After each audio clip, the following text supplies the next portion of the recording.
नमस्कार, स्वागत है आपका बिहार समाचार में। बिहार की बड़ी खबरों पर बात करने से पहले आपसे अनुरोध है, कृपया वीडियो को एक प्यारा सा लाइक अवश्य कर दीजिएगा।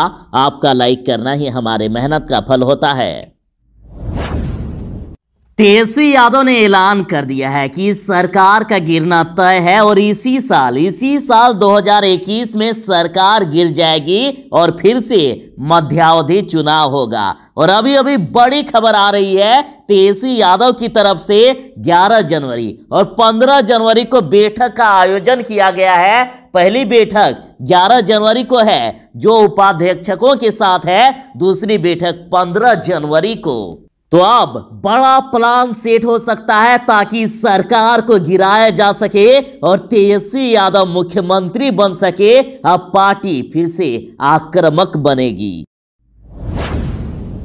नीतीश सरकार बड़ी मुश्किल में, बस जाने ही वाली है सरकार। अभी बड़ा दावा किया गया, पूर्व सांसद ने दावा किया है कि बहुत ही जल्द एनडीए की सरकार गिरने वाली है। बस समय का इंतजार करिए, तेजस्वी यादव मुख्यमंत्री बनने वाले हैं।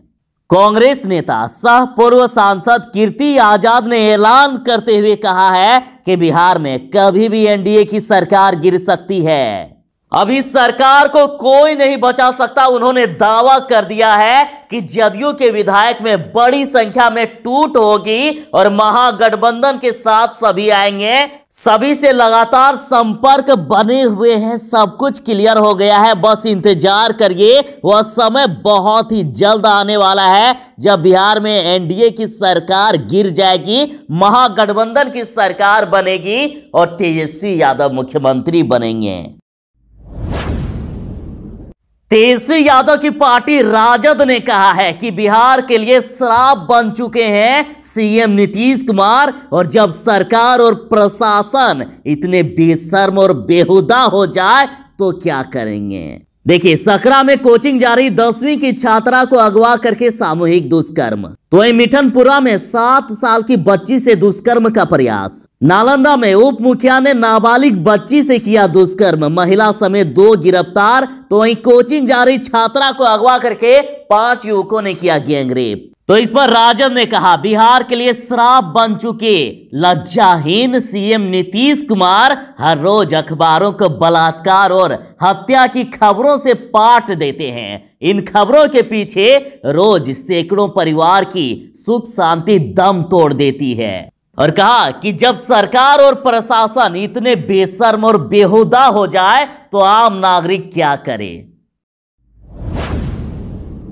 तेजस्वी यादव की शादी पर राबड़ी देवी ने दिया है बड़ा बयान। बता दें कि जीतन राम मांझी जी ने यह कहा था कि तेजस्वी यादव चले गए हैं हनीमून मनाने के लिए। और जब राबड़ी देवी से तेजस्वी यादव की शादी और हनीमून पर जाने को लेकर सवाल पूछा गया तो उन्होंने कहा कि सीएम नीतीश कुमार के बेटे निशांत कुमार और चिराग पासवान का शादी पहले हो जाए, उसके बाद तेजस्वी यादव के बारे में सोचेंगे। पहले नीतीश कुमार के बेटे निशांत कुमार और चिराग पासवान की शादी होगी, उसके बाद तेजस्वी यादव की शादी होगी। राजद नेता शक्ति सिंह यादव ने जीतन राम मांझी के इन बयानों को शेयर किया है। देखिए, जीतन राम मांझी जी कह रहे हैं कि शादीशुदा बेटा सेक्स स्कैंडल में होटल में गर्लफ्रेंड के साथ पाया गया तो इसमें गलत क्या है। जीतन राम मांझी जी कह रहे हैं कि 90% मर्द गैर की बीवी को डेट करते हैं, दूसरी की बीवी से अफेयर में क्या बुराई है। और उन्होंने ये सबूत भी पेश किया है। देखिए, जनसत्ता द्वारा ये कहा गया था 2015 में जीतन राम मांझी जी ने ये बयान दिया था। देखिए, सूत्रों की माने तो मांझी का मानना है कि 90% मर्द दूसरों की पत्नियों से डेट करते हैं। और यही नहीं, मांझी ने यह भी कह दिया कि सिर्फ 2 से 5% मर्द ही अपनी पत्नियों के साथ बाहर घूमने जाते हैं, बाकी गैर की पत्नियों के साथ रोमांस करते हैं। और जब जीतन राम मांझी का बेटा होटल में गर्लफ्रेंड के साथ पकड़ा गया था तो इस न्यूज को भी शेयर किया गया है। 2014 की ये न्यूज है जिसे दैनिक जागरण, जी न्यूज ऐसे बड़े न्यूज में शेयर किया गया था। जीतन राम मांझी के समर्थन में अब राजद उतर गई है और कहा कि जब भाजपा के 2 डिप्टी सीएम हैं तो जीतन राम मांझी के पार्टी का आखिर क्यों नहीं। जीतनराम मांझी ने ये फैसला कर लिया है कि वे नीतीश कुमार से एक मंत्री पद और एक एमएलसी का पद मांगेंगे। तो अब आरजेडी भी समर्थन में आ गई है। उन्होंने कहा कि सत्ता की चाबी तो आपके पास है, आपको डिप्टी सीएम का पद मांगना चाहिए।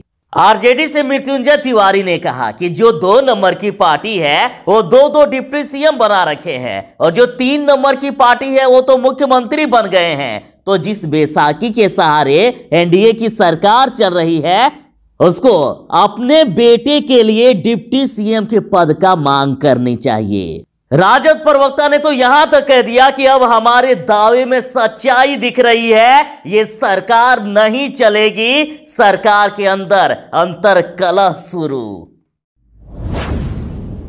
बिहार में स्कूल खुल गए हैं लेकिन अब बच्चे और अभिभावक दोनों डरे हुए हैं, सहमे हुए हैं। देखिए, हाई स्कूल के प्रिंसिपल को कोरोना हुआ, गंभीर हालात में अस्पताल में भर्ती। बिहार में स्कूल खोले हुए 2 से 3 दिन ही हुआ कि कोरोना अपना कोहराम मचाने लगा।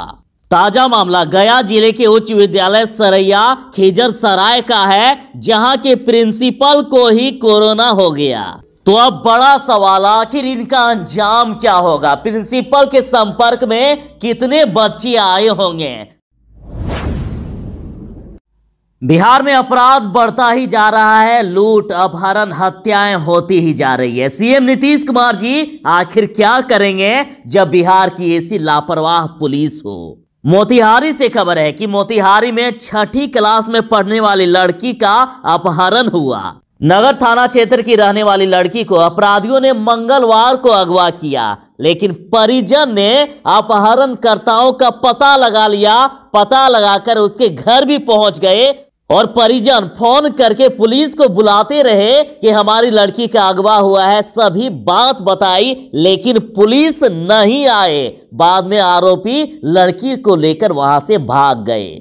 तो देखिए पुलिस क्या कह रही है। पुलिस कह रही थी कि पहले आप थाना आकर केस दर्ज कराओ, उसके बाद कुछ करेंगे। तो क्या परिजन अपहरणकर्ताओं के घर से थाना आएंगे? तब तक क्या अपहरणकर्ता वहीं रहेंगे लड़की को लेकर? कोरोना वैक्सीन को मंजूरी मिल गई है। बहुत ही जल्द पूरे बिहार के साथ पूरे देश वालों को कोरोना की वैक्सीन दी जाएगी। लेकिन इसके पहले सरकार ने बड़ा फैसला किया है, बिहार में स्कूल कॉलेज खोल दिए गए।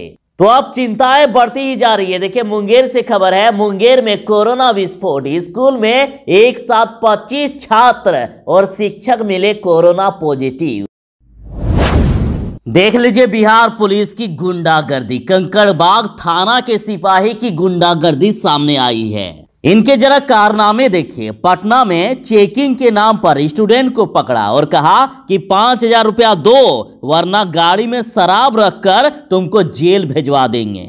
गाड़ी चेकिंग के नाम पर एक सिपाही ने स्कूटी से जा रहे एक स्टूडेंट जिसका नाम आशुतोष कुमार है उसको रोका। उसने गाड़ी के कागजात मांगे। उस वक्त स्टूडेंट के पास कागजात नहीं थे, उन्होंने घर में रखा था और स्टूडेंट ने कहा कि मैं घर से मंगवा देता हूं। देखिए स्टूडेंट का आरोप है कि इस पर सिपाही ने 5,000 रुपए उनसे मांग दिए। स्टूडेंट ने तत्काल कहा कि मेरे पास तो अभी 200 से 300 रुपए ही है। ये सुनते ही सिपाही भड़क गया। उसने थाना चलने को कहा और गाड़ी में शराब की बोतल रखकर उस स्टूडेंट को जेल भेजने की धमकी दी। इतने में वो स्टूडेंट घबरा गया। उसने अपने पिताजी को फोन करने के लिए जैसे ही मोबाइल निकाला, सिपाही ने उसके हाथ से मोबाइल छीना और पटक कर तोड़ दिया। उसकी स्कूटी भी जब्त कर ली और यहां तक कि आशुतोष की पिटाई भी कर दी। किसी तरह जान बचाकर भागा आशुतोष। आज कुछ राहत मिली है, कुछ ठंड कम हुआ है ना, लेकिन फिर से बढ़ेगी ठंड। बिहार में 8 जनवरी से फिर से ठंड बढ़ जाएगी और फिर से चल सकती है शीतलहर। मौसम विभाग ने चेतावनी दे दी है कि बिहार में एक बार फिर से ठंड बढ़ने वाली है। सिर्फ ठंड नहीं, शीतलहर के साथ साथ कनकनी भी रहेगी। सिर्फ 24 घंटे में विशेष बदलाव होगा और ठंड बढ़ जाएगी। कांग्रेस नेता रणदीप सिंह सुरजेवाला ने मोदी सरकार से पूछा है क्या यही है अच्छे दिन? 73 साल में पेट्रोल और डीजल सबसे उच्चतम स्तर पर है। आम जनता का बजट बिगड़ा, किसान मजदूर पर बोझ बढ़ा, खाने पीने की चीजें होगी महंगी।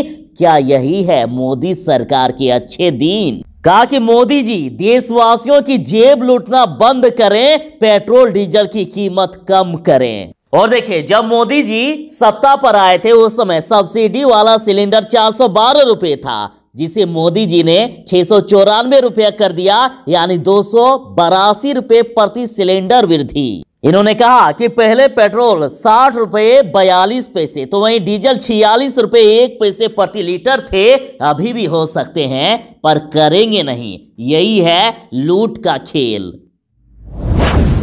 अभी इस कोरोना काल में आप किसी को भी फोन करो तो अमिताभ बच्चन की आवाज सुनाई देती है, जिसमें वे कोरोना से बचाव के उपाय बताते हैं। तो देखिए, अमिताभ बच्चन की आवाज सुनकर पक गए हैं लोग। कोरोना वाली कॉलर ट्यून हटाने की मांग।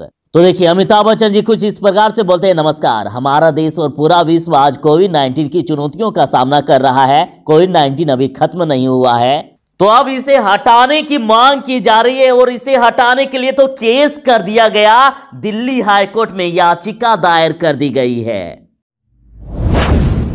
आरसीपी सिंह को लेकर राबड़ी देवी ने बड़ा ऐलान कर दिया। उन्होंने कहा कि आरसीपी सिंह को कोई वैल्यू नहीं देती है राबड़ी। भले ही जदयू के राष्ट्रीय अध्यक्ष बन गए हैं आरसीपी सिंह, लेकिन इनको बिहार की पूर्व सीएम राबड़ी देवी कोई भी वैल्यू नहीं देती है।